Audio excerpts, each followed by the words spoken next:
ఉంటే నేనింత పెద్ద చక్రవర్తిని, ఎన్నో రాజ్యాల్ని జయించిన వాడను. ఈ ఒక్క యుద్ధములో నేను ఓడిపోతే ఏంటి? ఈ చీమ చేసే ప్రయత్నం కూడా నేను చేయకూడదా?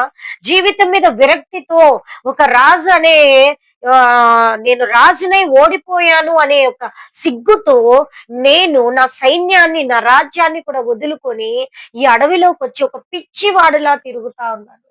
ఈరోజు ఈ చీమను చూసి నేనొక గుణపాఠాన్ని నేర్చుకున్నాను. నేనెందుకు మరలా ప్రయత్నం చేయకూడదు? నేనెందుకు మరలా సైన్యాన్ని సమకూర్చుకొని, వారికి మరలా యుద్ధాన్ని నేను నేర్పించి, వారిని సైనికులుగా, గొప్ప వీరులుగా తయారు చేసి, మరలా నేనెందుకు యుద్ధానికి పోకూడదు? ఒక చీమే 10 సార్లు ప్రయత్నం చేసి అది గెలిచినప్పుడు, మనిషినైన నేను, చక్రవర్తినైన నేను, ఎన్నో రాజ్యాల్ని ఓడించిన నేనెందుకు ఆ ప్రయత్నం చేయకూడదు?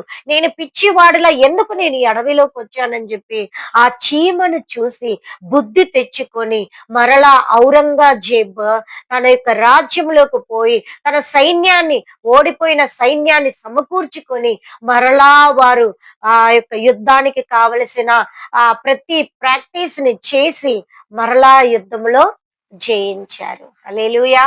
హల్లెలూయా! ఒక చిన్న చీమను చూసి ఔరంగజేబ్ తన యొక్క ఓడిపోయిన యొక్క సిట్యుయేషన్ ని మరలా గెలుపుకి పునాదిగా వేసుకున్నాడు. ఒక చీమే అన్ని సార్లు ప్రయత్నం చేస్తే నేనెందుకు చేయకూడదు? యెస్, బైబిల్ గ్రంథంలో ఒక మాట ఉంది. ఔరంగజేబు జస్ట్ చీమను చూసి జ్ఞానాన్ని తెచ్చుకున్నాడు. ఇక్కడ బైబిల్ గ్రంథంలో ఒక మాట ఉంది. నేను చదువుతాను, అందరు జాగ్రత్తగా వినండి.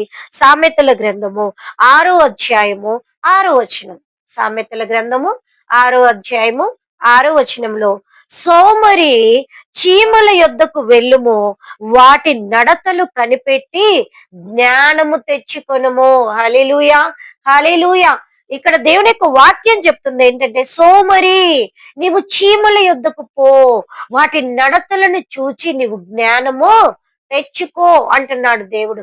ఎస్, ఈ ఔరంగజేబ్ కూడా ఆ యొక్క చక్రవర్తి ఒక చిన్న చీమను చూసి, దాని ప్రయత్నాన్ని చూసి, అది ఎన్ని సార్లు పడినా కూడా దాని ప్రయత్నాన్ని వదులుకోకుండా అది విజయం సాధించినట్లుగా దానిని చూసి ఈ యొక్క ఔరంగజేబు జ్ఞానం తెచ్చుకున్నాడు.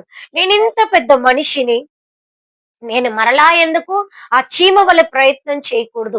ఎన్నిసార్లు ఓడిపోయినా నేను మరలా విజయానికి నేను ప్రయత్నం చేయాలనే జ్ఞానాన్ని తను సంపాదించాడు.